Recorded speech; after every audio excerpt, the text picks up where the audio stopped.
I pozdrav svima ljudi, dobrodošli u još jedan review. Danas ponovo otvaramo jedan paket iz Kine, znači sa Gearbesta.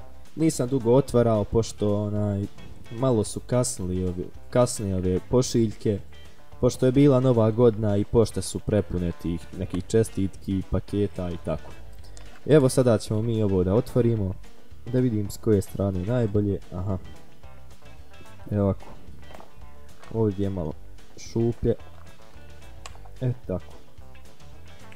Inače bit će još ovih dana tih pošiljki, kasnije rekao sam zbog nove godine. Evo ovdje se nalazi Light Show, još jedan. Dobro, nije ovo neki Light Show, ali ovo je što se uvrne direktno u grlo od sijalice, znači uključi se na tasteru i on se okreće se ovoj svijetli. Evo vidite kako izgleda. Evo ovako slično. Sada je dan, pa neću uspjeti da vam pokažem kako to ide. Vidite. Vidite kad ja okrećem. Vidite i ovo. Znači ovo je neka energija.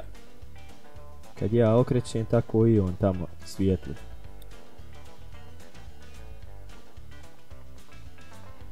Dobro.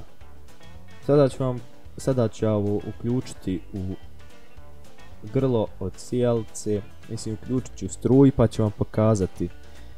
Ne mogu čekati mrak da vam pokaže, nego sada ću vam ja to pokazati. Ljudi, evo vidite kako to izgleda. Znači RGB, zelena, plava, crvena boja i stalno se vrti. Ne znam možete li vidjeti pošto je dan. A evo ja ću vam sada pokazati ovako na nekom bijelom papiru kako to izgleda. To se mnogo bolje vidi kad je mrak, ali evo možete vidjeti redoslijed boja kako ide. I eto, to bi bilo to. Hvala vam na gledanju. Vidimo se u nekom sljedećem reviewu, a do tada pozdrav.